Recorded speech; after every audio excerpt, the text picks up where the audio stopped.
You know what?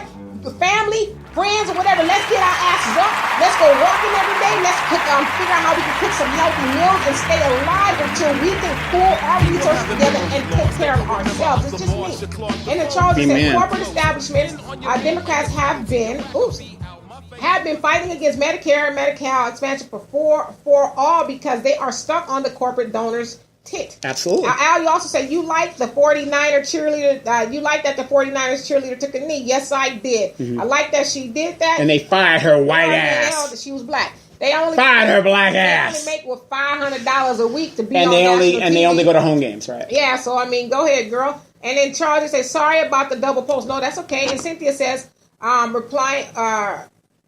replying to yourself. You said suffering. And then Al says, tell your audience what the girls heard yesterday. I want Donovan's take on. Well, we're going to talk about that now. Where are we at? We actually are on the next second podcast. So those of you guys who are on the second part of this podcast, we are now going to transition into another topic that I wanted to discuss. Hey, James, she says hydroponics, clean and safe food. I mean, those are the things, James, that we need to be talking about. We need to be talking about how to heal ourselves. Like, I tell people I'm a vegan, and obviously I got a little bit of meat on me, but no man only a dog want a bone, whatever. But for the most part, I'm healthy. For a 47-year-old, I don't do bad. I tell you what, I ran 7 miles on Monday. Yes. And my ankles and my feet paid the price for like 4 days, but I ran 7 miles nonstop because I'm trying to be here. Not trying to be here. I'm going to be here.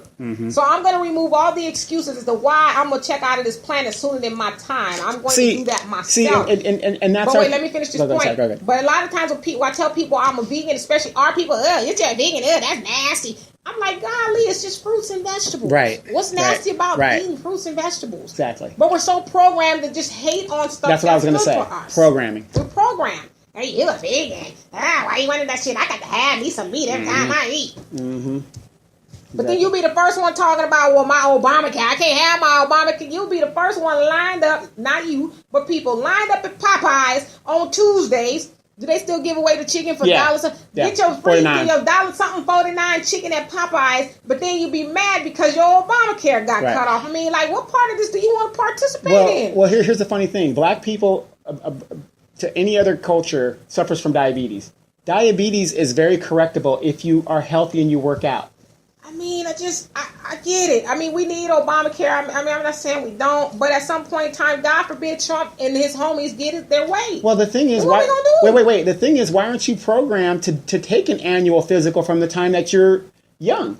Or, just research. Google is free for the most part. Google is free and say, just Google it. How do I live longer? Right. But what do I need to do? But I'm saying I'm a young woman in Section 8. I got 2 kids, but from 2 different fathers, whatever. Why have I not trained myself and my children to take advantage of the programs that are out there and make sure that I go to the doctor every year? I pay for insurance. You don't think I use my dental and I go if I need it or not. Right. I mean, but to be proactive, a lot of insurance will pay you or give you some sort of incentive if you are proactive in going to exercise, joining some clubs. There's a whole bunch of stuff you can do to help yourself. We always want the magic pill. Hippocrates, I believe that's how he said his name, said, let thy food be thy medicine and thy medicine be thy food. That it's what you eat that's going to keep you alive. And so we got to remove the excuses for us because we're not helping each other when we say, well, what are we going to do now? You're going to push your ass away from the table and stop shoving Popeyes in your mouth every time they have a sale. Right, and think about those guys that have been in jail for 20, 30 years that lost all that working activity. They're now coming out, and they're fully active men, and they're just on the streets. Right. And so Charles says, I admire anyone who is vegan. It's the best thing anyone can do for their bodies, And again, I'm a vegan. I never tell people to be vegan. I never say you should be. I never do. If people ask me about it, I tell them about it. But I ultimately think you should do what's best for you. But at the same time, don't be looking for Obamacare if you ain't caring for yourself. Like, how you expect for Obamacare to care more about you than you? Right. I mean, to me, that should be the question. You also say, I despise ignorance. Especially this healthy food is nasty. Yeah. Pure ignorance. Yeah, I see a lot of my friends, because we gain weight as we get older, have knee surgeries. Well, this is putting on like 10, 15, 20, yes, 50 pounds. The camera's on her, so especially me. So I'm a rail. If you think I'm skinny now, I'm a rail. Right, me too. Yeah, but a lot of our friends, when we put on weight, they're getting knee surgeries. That could be alleviated if you lose weight. Right. And Jackie said, Dr. Sebi is an excellent person to educate yourself about health. And you know what? I'm going to say this about Dr. Sebi and get your comment, Arson, before I transition to the next one. A lot of people, and I've seen that, some people on my page demonize Dr. Sebi, saying all this bad stuff about him. He's a fraud and this, that, and the other. But I'm going to tell you guys a story. When my mom was diagnosed with cancer, because my mom was diagnosed twice with cancer. The first time she beat it because it was mild. The second time it came on very aggressively. We took my mama, me and my siblings, took my mama down to the Dr. Sebi clinic when he was still alive, and they gave her a consultation and all that, got all the stuff, and she was following the regimen. My mom's tumor shrunk from 500 and something to less than 50. In a couple of months. She was doing the right thing. Doing what she's supposed to do. But then when she got well, she started going back to, some of the stuff, the eating habits that kind of maybe got her in the first place. And ultimately, my mom succumbed to cancer. But I tell people all the time, y'all can say what y'all want to say about Dr. Sebi, but I saw what he was doing, or his program was doing for my mom. Keep her here for a couple more months longer than the doctor said she would be here. And so I agree. I mean, we need to follow people like Dr. Sebi. Yeah, and your mom didn't even look like she had cancer. Right. And then Arson, you said smoking cigarettes while on oxygen tank. Huh? Yeah, we definitely need to start with ourselves. Wow. By the way, Dimitri, I'm sorry. I have questioned you in the past about how you eat and what about what you eat. Let's see. Oops. Let me go back. You went in about what you eat. Look, I noticed the mask, whether black or white, will not really stop something, or no matter how much you tell them to, but it's easier to clearly show them an alternative to all of this. They want to know what you're replacing Popeyes by. So generally, they'd be like, how do you get your protein? I don't know what to say to that. But don't count on them to Google the information for themselves. That they will wait until you tell them straight. Me included to an extent. I'm actually counting on you and Donovan for most stuff going on in the community, because I can tell you all are genuine. I'm lazy too. Well, look, honesty. That's what we need. That's the first thing you got to do. Honest protein. I'll answer that question real quick. Where do the animals that you eat get their protein from? They don't eat meat, do they? Right. Gorilla is very strong. And the elephant is the biggest mammal on the planet and the strongest thing on the planet. He don't eat meat. He's getting protein. You get him from greens and a whole bunch of other stuff. But like you said, the information is out there. You have to want to get it in order to, I'm not saying I'm a perfect vegan, although I don't eat meat. I've not slipped up per se, but I have my moments where, French fries are vegan. A lot of your weightlifters, they supplement their weightlifting with amino acids, which give them the power and the it's doable. Amino acids is all plant-based. And as far as Popeye chicken, you don't need Popeye chicken, but I know how to fry vegan chicken, believe it or not. One day I'll show you. I've actually posted some vegan fried chicken that I made. Damn, you know what, y'all? I'm hungry. I haven't eaten today. I'm making me hungry.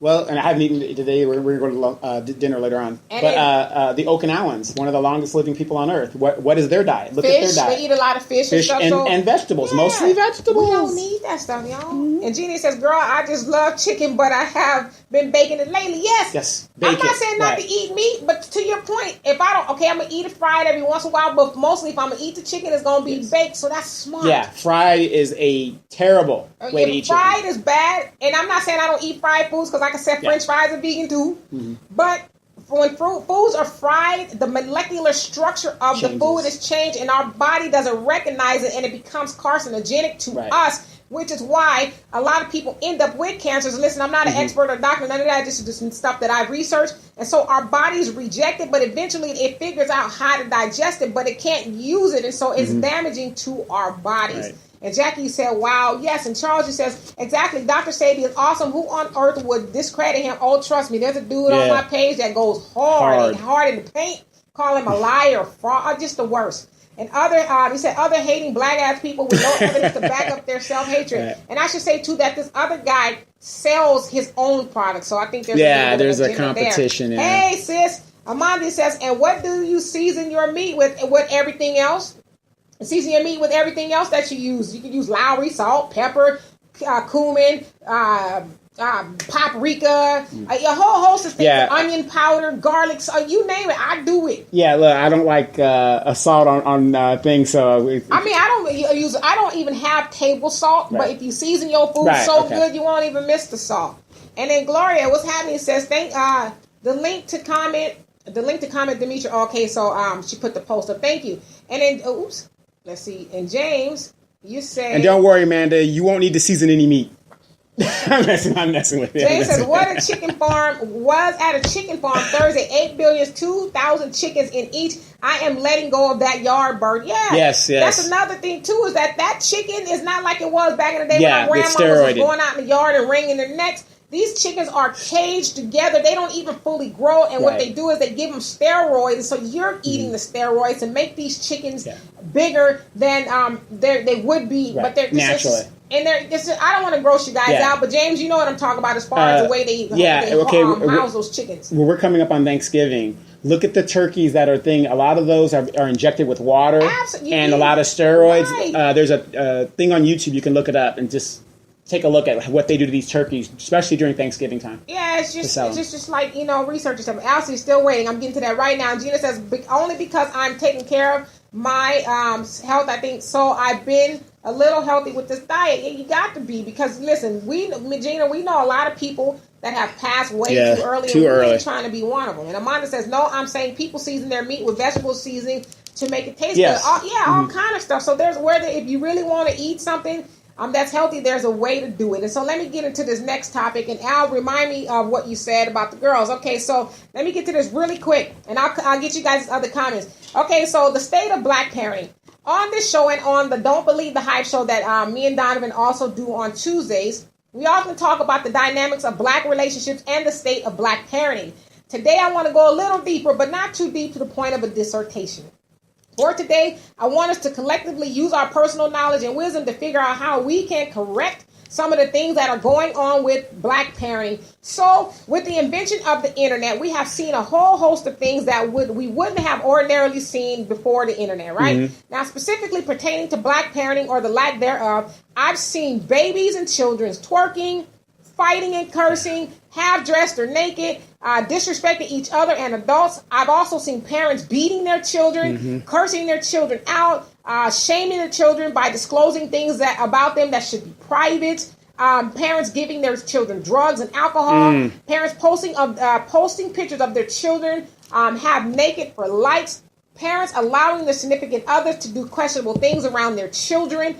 Bringing questionable things around people around their children. Dudes you just met, or woman, the chick you just met at the club. Now they all up in the kids' lives and stuff, but that's a whole other topic. And so on and so forth. So the state of black parenting is at an all-time low, to say the least, in my opinion. I could be wrong. Believe it or not, black parents used to set the standard when it came to raising children.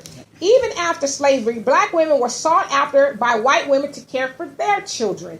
We used to teach our children stuff that they can actually use. We used to teach them how to be men and not just look like men. We used to teach women how to be women, or girls how to be women and not just to look like women. We used to teach our girls how to be wives, not just girlfriends and baby mamas. And the same thing for our boys, husbands and not baby daddies or boyfriends. Now, girls are taught how to be hoes and hustlers. Boys are taught how to be pimps and panders. The boys are taught to be cute. If I see another boy or man on the internet flexing their muscles with no shirts on and all this other stuff, I'm going to scream.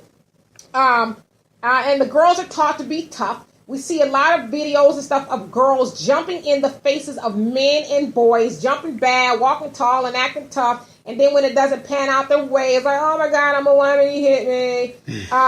And then, you know what I think happened, though? Somehow we have started adopting the ways of the oppressor. We started thinking that if we raised our children to be like the oppressor, that somehow they would have a better life or be better people.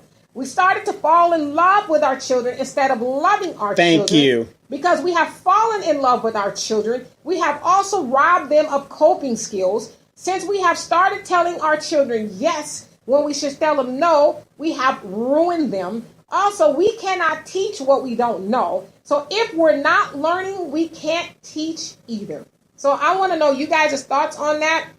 Like I said, we talk about this a lot on the other show, but I just wanted to kind of bring this to you guys because we don't have an audience on the other show. It's just us two running our mouths. But now that we have an audience, I want to get you guys' things. I could be wrong. You know, like I said, it's just my opinion. But, we need to do something like we're just, again, we used to be the standard. We used to be the standard on how to take care of our children. I remember my grandmothers and my mom and various other women and men who would actually pour life into us as children, teach us stuff. I always say, about my older brother, he wears a suit most of the time, but don't get it twisted. That dude can fix a car because my dad is a mechanic and he has taught my brother how to fix a car. I learned from the women in my life how to be a woman, not just to put on makeup and, clothes and participate in the facade of being a woman. I was actually taught how to do that. I was actually taught I'm not a wife, but I was taught how to treat a man. As I always say, I've never watched my mom talk salty to my father. I had two dads. Two dads that raised me. I never saw her talk salty to my dad or jump up in his. I've never seen her do any of that stuff. And so to me, that concept is foreign. But we need to get to the point where we used to be in that we actually raised our children to be good people, because when we do that, they actually become good people in the Black community, and they help us rise to the next level. Because back in the day, that's what we were able to do. We were able to have unity and have things, stores, just you name it. We had our own things, but now we are failing because we're not teaching our children. We're not teaching our children the things that they need to know in order to, to help us, because we're getting older. Well, Donovan is, we're getting older. So who's going to take care of us? Like, I'm fully confident that if something were to happen to me today, that my daughter would be able to take care of me. Mm-hmm. And not just have me laid up in no diaper for 2 Right. We get bed sores or throw you to the system. That she would take care of me. And so then Al was at the store with his daughters yesterday, and his daughters overheard another Black woman. She just happened to be Black. Overheard a Black woman she's on the phone with somebody. And she says, I told her friend, and he says her daughter or some other young woman was with her, and they overheard the Black lady telling her friend on the phone, I left my wallet at home because I'm going to get him to pay for it. And so I said to him, wow, well, what she's doing is teaching her daughter, whoever this young lady was to her, and then your daughters who are in earshot, that a man is a wallet.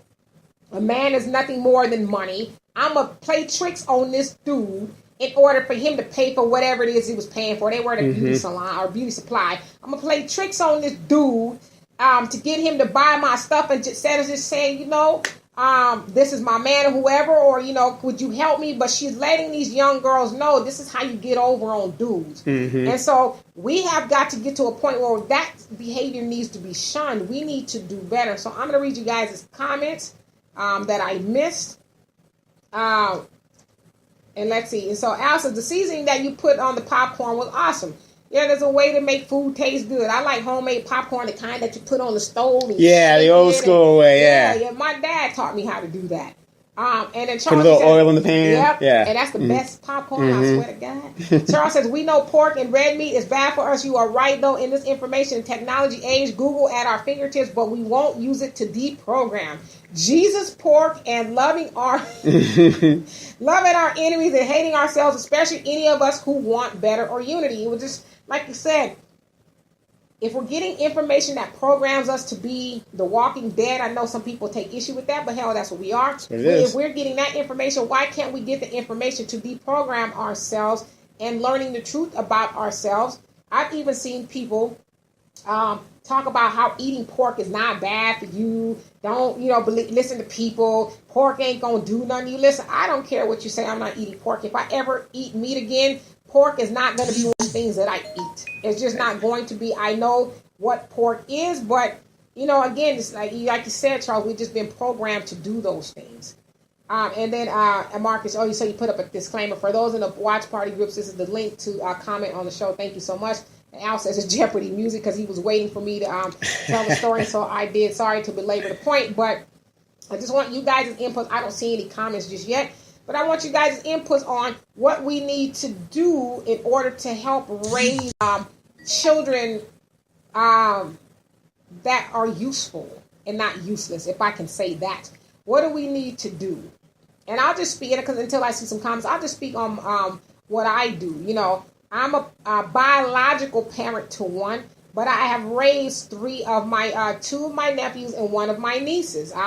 So I had at one point in time 4 children, and you know, my mom, I liken her to an ancestor now, because that's what she is. I was explaining this to Al the other day. I don't see my mom as being dead or my mom as being gone. I see my mom as a transition to the other realm of an ancestor, because now I can draw wisdom and knowledge in the things that she used to say to me. And so when I'm having issues or whatever, I have things come back to my remembrance. And I remember when my daughter was young, my mom would tell me, when you set expectations on children, they will follow because they don't know anything else. You got to set standards and expectations for children so they'll have a roadmap on what to do. No longer can we just have these children and just set them out there and just say, okay, well, just go ahead. As long as you don't bother me, get on the cell phone. But a lot of them are doing that. But that's what I'm saying. So now we have social media that's raising our children instead of us sitting down with the children and teaching them something. Like my younger brother and his wife, and I give a lot of utmost respect to them, because my younger brother is about 10 years younger than me, and so is his wife. They have 3 children who are ahead of the class. These kids are geniuses. Now, they sit down with these children and they make sure that their homework is not just done, but they make sure that their homework is done right. I mean, these kids, they're learning how to code and all this kind of stuff. And these kids are not even, my oldest niece is 11 and my youngest niece in that family is 7. And they're learning how to code. Yeah. I mean, I don't even know what coding is. I have an idea, but they know how, like, they can make an app. And that's great. Unfortunately, there's a young man out there that's going to trip those girls up. No, they ain't. You seen their dad. Yeah, they seen their dad. Dude, okay? Yes. Get by that dude. That's right. Okay? Right. Professor Smitty don't play. But the point that I'm making is we got to pour life into our children. Got to teach them something they can use. Like, our kids can't use twerking. They can't use I get it. We used to do the latest dance crazes and stuff like that, but it didn't consume us. We still had our eyes on the prize. Yeah, we still had things we needed to do. I mean, it's just, let me get to y'all comments, because I can go on forever. I swear I could. And then Jackie said, that is true. And Marcus says, children are only going to follow what they see. If you have bad habits, then you pass on those bad habits, period. The same thing goes to the notion of why we don't stand up for ourselves and unite. Exactly. And that's what I was saying, too. You can't, and I've had somebody argue with me, you guys, believe it or not, what I'm about to say, you can't teach what you don't know. And that's what my father always says, in that parents can't teach what they don't know. But on the flip side of that, if all you know is ratchetness and, bull cocker and all that other nonsense, that's what you're going to teach. We want, I wasn't all, and I don't even like to call myself smart because I'm always learning stuff, but I didn't get to where I'm at today by osmosis. Well, a little bit of it, because I listened to people common who have sense some knowledge. But you got to go get that knowledge. One day I'm going to have my daughter on the show if she would ever come on. She's not one to be in front of the camera. But I could sit her here where I'm sitting, and she can do an even better job than me. Yeah, because that's very true.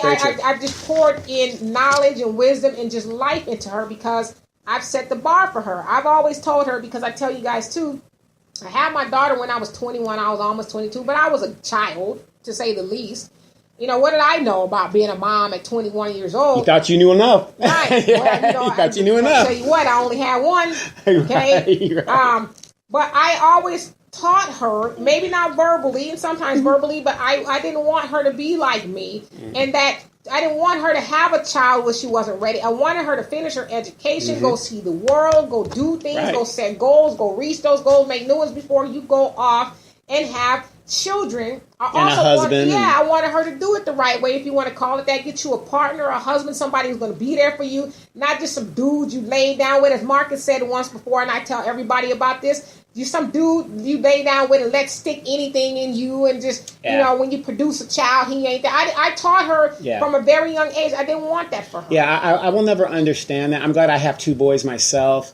But I will never understand as a woman how I can have multiple children if I wasn't married to those guys. You know what I mean? Well, I mean, and like I said, this is a no judgment zone, so I get what you're saying. I don't want to pass judgment on anybody who has more than one baby father or baby mother. I don't want to pass judgment on you because life happens. It happens. Yeah. But at the same time, life can't keep happening, and if it does, at least be teaching those children something, because the oldest child is going to see mom or dad keep procreating with different men and women, not being accountable to any of them. And so what are you teaching them? You're teaching them, as Marcus say, lay down with any old cat, and they stick something in you or whatever. You stick your thing in somebody and you're not trying to be with that person, and you just keep repeating the nonsense.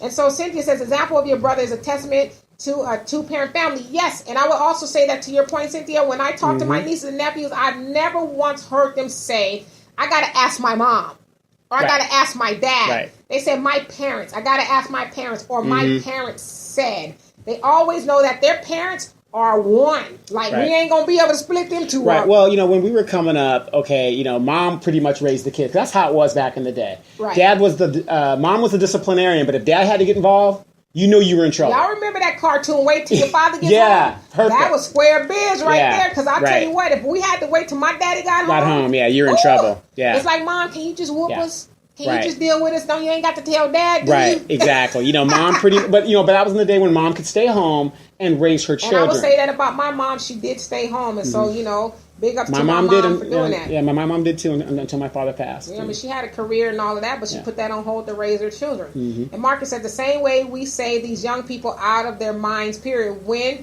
the fact is these young people are on their mind, are on their own. Absolutely. And they're just taking with them the things that they learned from home, or the things they didn't learn from home, the things that they're learning out in the street. And so we can't, my daughter makes the point that she says, Mom, I think the ball got dropped with y'all generation. I couldn't help but to agree with her. Yeah, absolutely. Because our generation, we still got people our age in the clubs with kids. Wait. But I'm going to have to disagree with her because she doesn't know the history of that. That's because... Well, she does know the history. No. Because for her to make that statement, she isn't really looking at the whole history. She's right. It did drop with us. But why? Because everything skipped over our generation, because our parents had more opportunities than anybody than before them. Yeah. So now they have more money. So my mom is still working to this very day. But at the same time, to your other point, is that when our parents, like my mom stayed home, we had a one-income household. Right. We had one car. Right. We didn't have a bunch of stuff because it was important for the mama to stay home and mentor and raise the children. Right. And so we have just made excuses. Now we're of the generation, because at some point in time, our generation and then our kids became latchkey children. No. What I'm saying is, our working ages. Because our parents have more wealth than they've ever had in their generation. Remember that's the baby boomer generation. Okay. Everything happened with them. Right. So here we are trying to do stuff. What's the first thing grandma going to do? Oh, that's my baby. I'm going to take over that baby. I'm going to help you get that. I'm going to help you get that. And that's where the problem was. Financial. But I'm going to take the issue with that, because wealth should not make us drop the ball on how we raise our children. No, that's true. Right. But if grandma is going to step in, or my mom is going to step in and help me, which you should do. To a degree. Right. And me as a parent, I shouldn't let my mom do that. And I never did let my mom do that for me. But unfortunately, we have a generation that let that happen. Well, I agree. And I always say this too. I didn't have the kind of mama that was like, give me that baby. That's my baby. My mom was like, that's your baby. If you need something, I'm going to be here to help you. But you're going to raise that child, which is why I got one. Right. And so Jackie said, true. You also say, I homeschool my kids. You got to. Like, my daughter will be 26. I hope she ain't watching because I told her age, but she'll be 26. But if I have to raise my baby now, she'll be at home. Right. She'd be at home getting her lessons. And Al says Alicia can do hair and was paid to do a girl's hair for prom. That's Al's oldest daughter. And so she has a talent and a gift, and I'm glad that she's getting paid to do it. Yeah. Now, wait. I've seen pictures of Alicia. How tall is that girl? Is she playing basketball? What's going on? I don't think so. I don't think she's playing basketball. I think she's tall like her dad, right? She's tall for her age. Yeah. Okay. And then Jackie says on a Christian base. The fact that matters, you're teaching your children what you want them to know. You're not sending them off to be indoctrinated by the oppressor's way of thinking. And so my hat's off to you. It's a social construct. That's my daughter's word. And Jackie says, as the Bible says, start children off the way they should go, and when they are old, they will not depart from it. And I said that the other day on our other show, and that is square biz, whether you believe the Bible or not. It's just common sense that when you pour something into a child, and you teach them things, they will take that with them for the rest of their life. Now, they might stray a little bit, but they're always going to be rooted in what you taught them. And the thing is, stop being your children's friend and make them do things that they normally they don't want to do. Good example. It's like my nephew.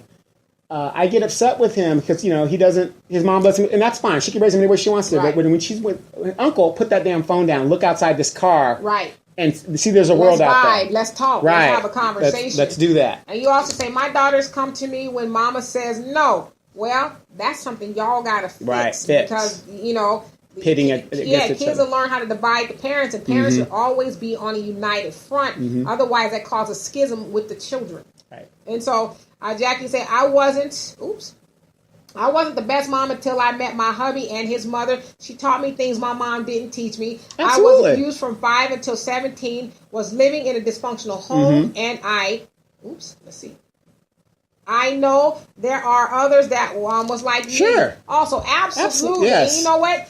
And that's a beautiful point you made, and I'm so glad that you are. And be honest with yourself. Exactly. Yeah, but I'm glad you are with people, a loving husband and a good mother-in-law who are teaching you things, because as the old adage goes, it takes a village. Yeah. We got to get past the point of, well, that ain't my child. Oh, yeah, her mama messed her up. Well, your mother-in-law sounds like she's a good woman in that she was like, you know what, baby, I'm going to take you under my wing and show you how it's done. See, and that's a problem. I got to commend her for that, because I see that in a lot of young women.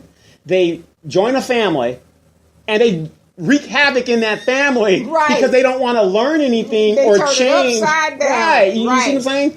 Right. It's and to your other point, Jackie, the Bible also says that the older women are supposed to teach the younger women. Not compete, but teach them. So you're absolutely right. Yeah, I mean, kudos on you, because let's face it, we don't know everything. Right. And and depending on your family situation, I seen people in the military. They came from the ghetto. They didn't know how to function in a what we call normal society, white society, or whatever. And they had to learn. The other part about that is, Jackie, you were willing to learn. Yes, that's the key. And so Marcus says, my real question is, when will our frustration be matched with action? We are well versed in saying there's a problem and saying something needs to be done about the problem, but there is no... I would like to answer that question, please. No passion for us to come together and solve the problem. Donovan said he has an answer. No, I would like to answer that question.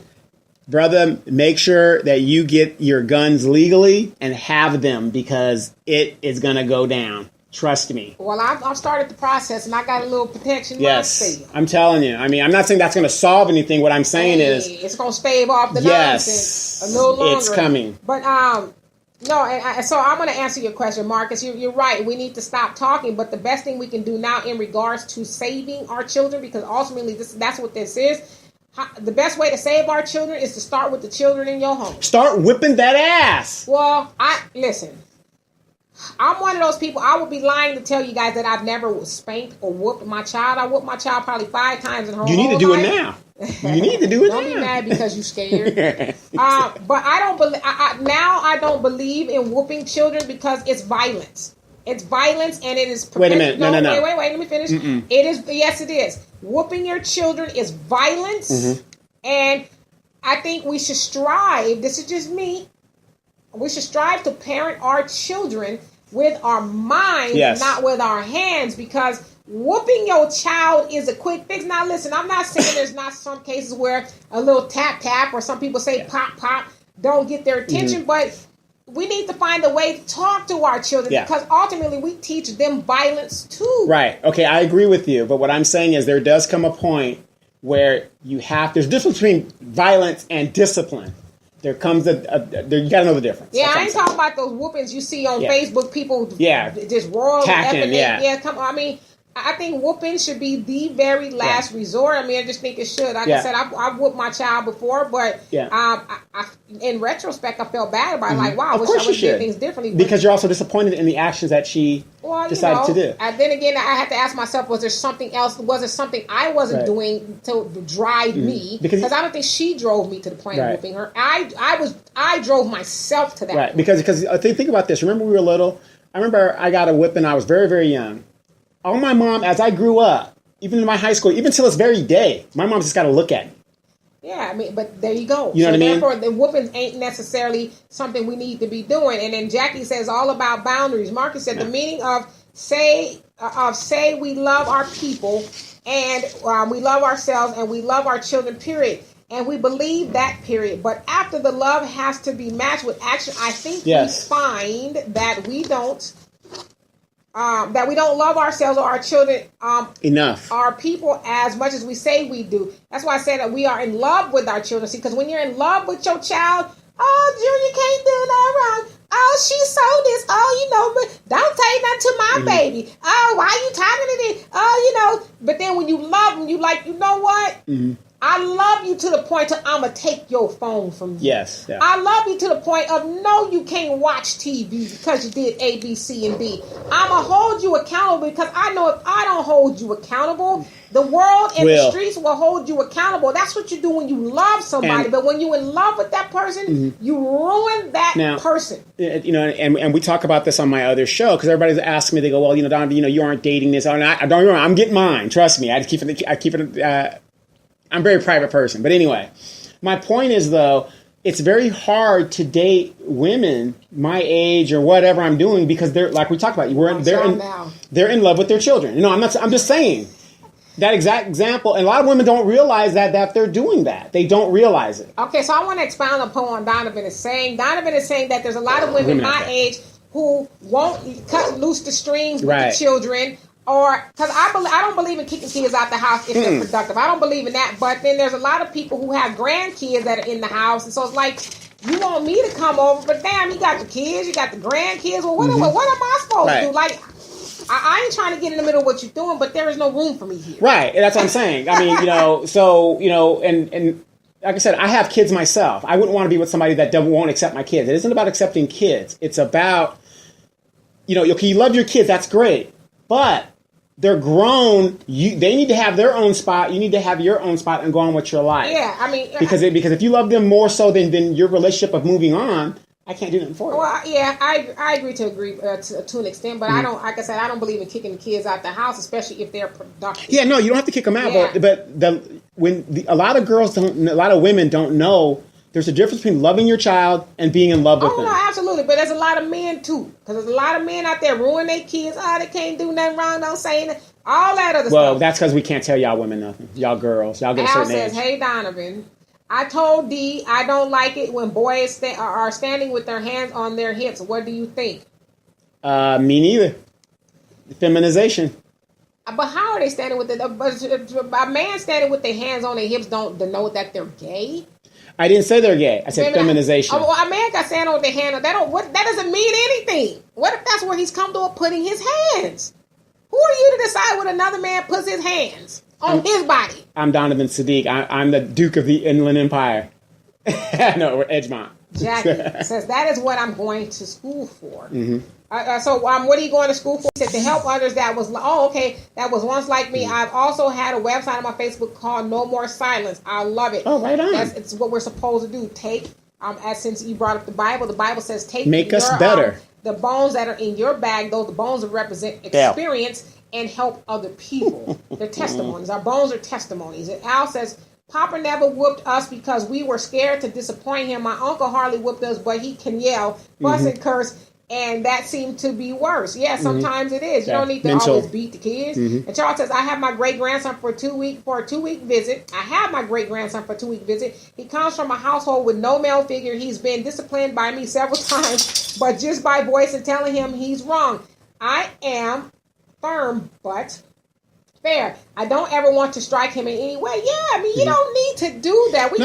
That is so slavery-like. Okay, in our last segment, a teacher that's defense. Right. But how much are we supposed to take? Well, not. I'm saying, but when it comes to your kids, see, this starts from the cradle. Mm-hmm. If you don't just start disciplining your kids when you've taught them all the bad shit when they 10, you don't just get to decide, okay, I'm going to teach Johnny. Oh, yeah, no. This starts from the crib.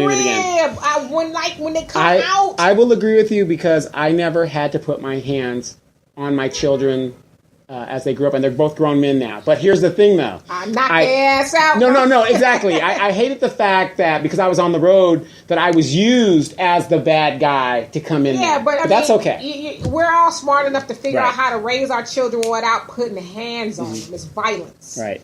And then Jackie says, thank you, and you know my Uncle Melvin. Do I know your Uncle Melvin? And then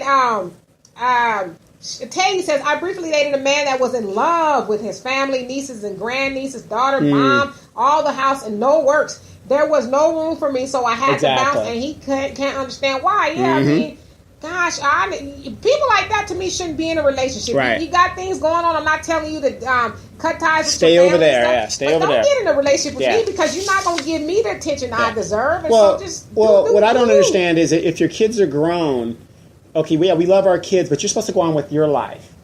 You know what I mean? And have a life for yourself. Right. But when you're still involved with your grown children... Stay involved over there until you decide you can cut loose the apron strings. Right. And Al says, the black lady and her daughter and the girls saw yesterday, both of them had on rollers and scarves and was popping gum on the phone with red and yellow nail polish. Goddamn. Well, you know, that's another thing, too, since you kind of touched upon it. How much time we got, Donovan? We got 5 minutes. Okay. You touched upon it. You guys remember a time that women wouldn't go out the house with rollers and... well, you know, sometimes it would. It was rare. It was rare. Like grandmama had to go get some milk, you know, right. whatever. It was something like an emergency. She wasn't riding all over town all day with the rollers on. There was a time when women didn't go out the house with rollers, pajamas, looking like Precious's mom sitting there with the cigarette, you know, with the rollers. That was a real portrayal. I mean, or look like I got frozen. Oh, here we go. Or look like she just rolled over. Somebody was, I think, trying to call me or something. She didn't look like she rolled over and grabbed out the nearest thing out the hamper and just went to Walmart. I mean, women took time, and our kids was polished. Yeah. We didn't see our kids looking a hot ass mess. There was a time that was unheard of. We need to get back to that. But I like all kind of nail polishes too, so I have a problem with the nail polish. And Tay says, you said. You said he was the only one working while they figured it out. Nah, son, see. I can't be with no man that's taking care of everybody. I mean, I do what you got to do, but don't try to get in a relationship with me because I understand your family need help, but I don't want to engage in that. Right. If it ain't about me, like I'm putting all my subject on you. Right. Hey, that ain't. And then Jackie, working. You said, yes, okay, so Melvin, who is Melvin? And forgive me if it slips my mind. It's not that I'm sure I know him, but my head is whew. Hey Anthony, and he says he's in California and a writer for the newspaper of the Black Panther. Really? Okay. And then Tay says I was raised that you don't go out with your headscarf on. Do your hair look presentable before you go out? Yeah, I mean I was raised that way too. I mean sometimes we do look a little disheveled, but that should be rare. It should be rare. Bedrolls out at the post office. They wear that as normal clothes now. That's not clothing. That's what they call bedroom clothes. You keep those are house clothes. You in the house with the clothes. You're not out in public running around with Tweety Bird on your pants. You know. And then Charles says, and as far as having attention, I cannot be number 2 in a relationship. Exactly. I cannot have it all, but keep me involved. No, absolutely. It's just like I'm not going to compete with another grown person. People just need to go be with your family and do that kind of stuff. Keep them taken care of, but don't try to, corral me into nonsense because I'm going to be mad that you tried to waste my time. And Al says, my grandma used to make the girls hold hands when they would go in the stores. Well, whatever works. And Jackie said, I laugh out loud. And so how much time we got? We got 2 minutes. 2 minutes, y'all. So I'm going to take the last of you guys' comments. I won't waste them talking. I see some more comments come up, and Charles says, no rollers in public. Yes, no rollers in public. No, I know we wear the Afrocentric scarves. We ain't talking about those. I'm talking about the kind with the bandana tied up in the front, like you said, like Precious' mama. Yeah. Smoking with no bra in public. If you don't wear a bra for no reason, I ain't shaming you on that, but you guys know what I mean. The girls is just all over the place. And, come on. Let's represent black women. I'm talking to black women now. Let's represent black women in a better light than that. I understand you want to kick it, be comfortable, but when you going out, y'all remember, I like watching 1950s movies where the women were dressed for every occasion. She walked into the store, she's got her gloves on and her dresses and her heels and her little hat, but nowadays it's like shit. Panties, what's that? and we're supposed to accept that as men. Well, you know, y'all men be out there with house shoes and socks on too, brother. I don't know about those brothers, but I'm just saying that, you know, that's unacceptable to me. That's unacceptable to me. Right. Okay. So anyway, I don't see any more of you guys' comments. And for you guys on the podcast, thank you so much for joining in. It's always our pleasure. We will hear from you next week. If you have any comments or concerns, please address them, and Donovan will try to read them. Yes. And then as the Tweety Bird, now it's the Grinch. Now it's the Grinch on pajamas. Then it would make the girls hold hands. They would make then it would make the girl hold hands when they would get out of the car crossing the street. Oh yeah, well that's for safety reasons, you know. But anyway, the Charles says modesty is valued. Welcome. Yeah, you know, as my dad always taught me too in closing, that don't talk up under your clothes, and your man should never talk up under your clothes. That is for you and you only. You know what I mean?